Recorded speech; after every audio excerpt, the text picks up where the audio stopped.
Imagine walking on the beach early one morning and you spot a man asleep in the sand. Only he isn't sleeping.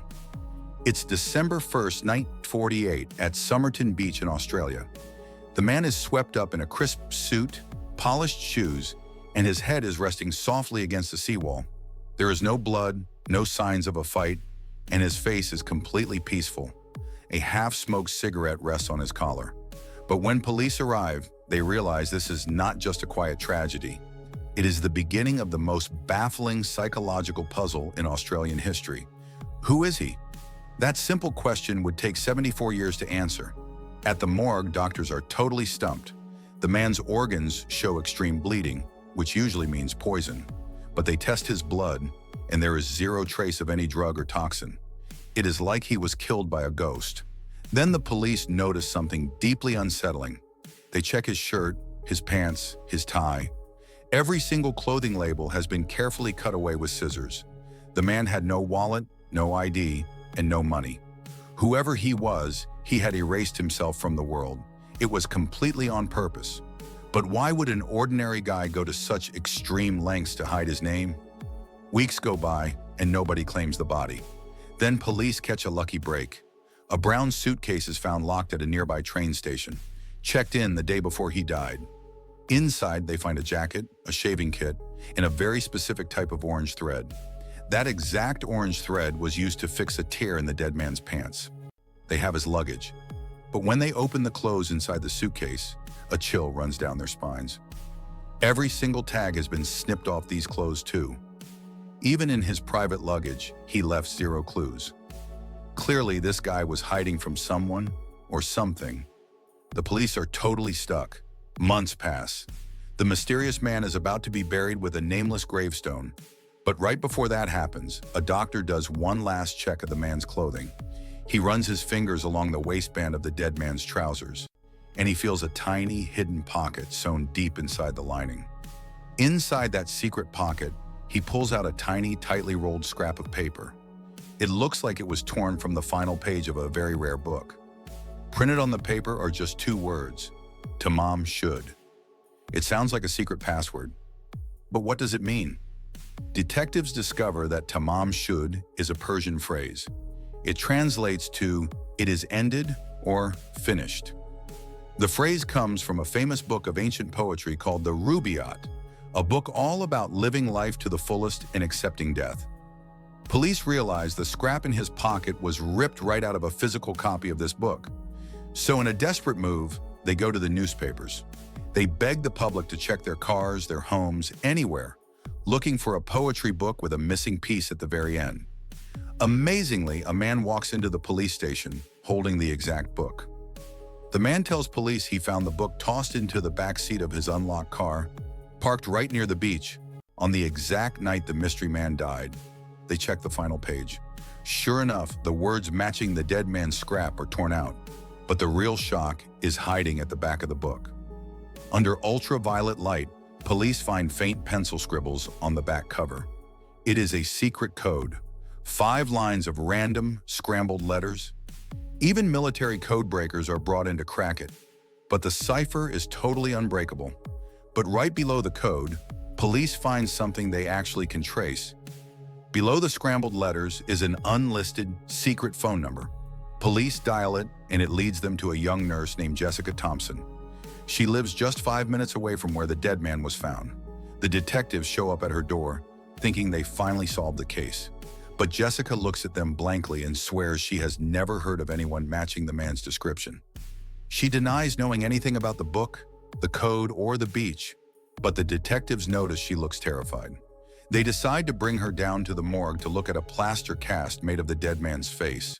When Jessica looks at the plaster face of the unknown man, she visibly gasps.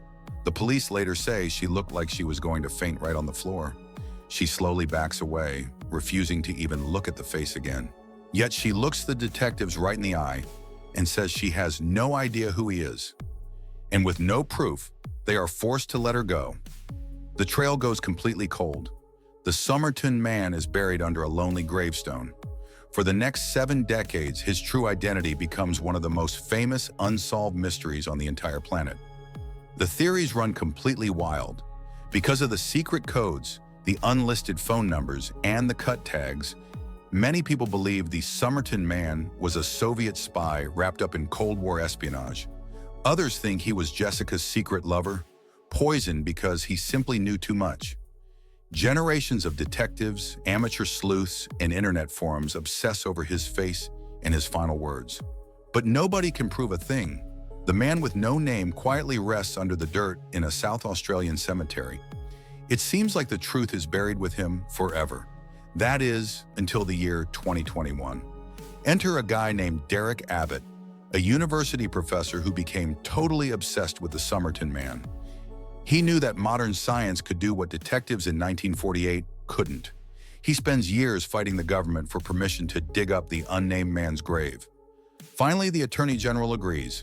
In May 2021, a team carefully excavates the Somerton Man's bones, but the remains are so old and the embalming chemicals from back then have degraded his DNA so badly that the skeleton is pretty much useless.